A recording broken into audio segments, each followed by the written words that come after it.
ചില ആളുകൾ അവരുടെ ഇഖ്ലാസ് കൊണ്ടോ അവരുടെ തെറ്റിദ്ധാരണ കൊണ്ടോ ഇങ്ങനെ പറയും, റബ്ബേ ഞങ്ങൾക്ക് നീ ദുനിയാവിൽ നൽകുകയാണെങ്കിൽ നൽകണം, പരലോകത്തേക്കൊന്നും വെക്കരുതേ. ഇഖ്ലാസ് കൊണ്ട് പറയുന്നതാണ്. പക്ഷെ ദുആകളിൽ ചിലത് പറയാൻ പാടില്ലാത്തതുണ്ട്. അതിൽപ്പെട്ടതാണ് അള്ളാഹുവെ നീ ശിക്ഷിക്കുകയാണെങ്കിൽ ദുനിയാവിൽ ആ ശിക്ഷ നൽകണേ എന്ന് പറയുന്നത്. കാരണം അള്ളാഹുവിൻ്റെ ശിക്ഷയെ താങ്ങാൻ സൃഷ്ടികൾക്ക് കഴിയുമോ? റഹ്മാനായ റബ്ബിൻ്റെ ശിക്ഷയെ താങ്ങാൻ ദുനിയാവിലാണെങ്കിലും നമുക്ക് കഴിയില്ല. അതുകൊണ്ട് ഒരിക്കലും അങ്ങനെ ദുആ ചെയ്യരുത്.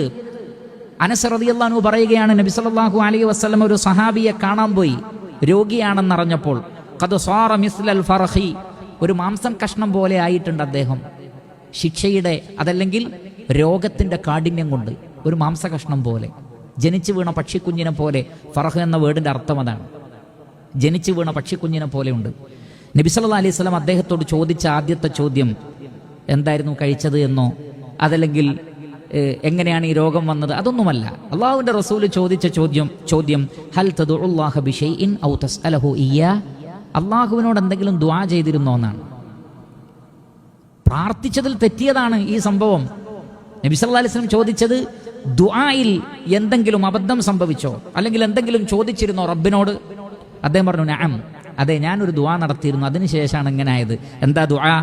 അല്ലാഹുമ്മ മാ കുൻത മുആഖിബി ബിഹി ഫിൽ ആഖിറതി ഫഅജ്ജിൽഹു ലീ ഫിദ് ദുനിയാ, പടച്ചോനെ നീ പരലോകത്ത് എന്നെ ഏതെങ്കിലും വിഷയത്തിൽ ശിക്ഷിക്കാൻ ഉദ്ദേശിക്കുന്നുണ്ടെങ്കിൽ അതിവിടെ വെച്ച് തന്നെ തരണേ, പരലോകത്തേക്ക് വെക്കരുതേ എന്നുള്ള ആത്മാർത്ഥത കൊണ്ട് പറഞ്ഞതാണ്.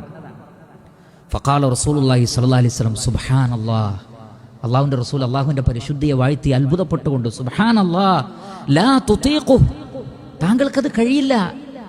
അള്ളാഹു ഇവിടെ വെച്ച് ശിക്ഷിച്ചാൽ അത് താങ്ങാൻ നമുക്ക് കഴിയില്ല, അതുകൊണ്ട് അങ്ങനെ ദുആ ചെയ്യരുത്. ഫഹല്ലാ ഖുൽത, താങ്കൾക്ക് ഇങ്ങനെ ദുആ ചെയ്തുകൂടായിരുന്നോ? എന്ത്? റബ്ബന ആതിനാ ഫിദ്ദുനിയ ഹസനതൻ വഫിൽ ആഖിറതി ഹസനതൻ വഖിനാ അദാബന്നാർ. ഇങ്ങനെ ദുആ ചെയ്യണം. കാരണം ഇവിടെ ശിക്ഷിച്ചോ അവിടെ വേണ്ടെന്നല്ല, ഇവിടെയും വേണ്ട അവിടെയും വേണ്ട, അങ്ങനെയാണ് ദുആ ചെയ്യേണ്ടത്. അങ്ങനെയാണ് ദുആ ചെയ്യേണ്ടത്. ഇവിടെയും ഖൈർ, പരലോകത്തും ഖൈർ.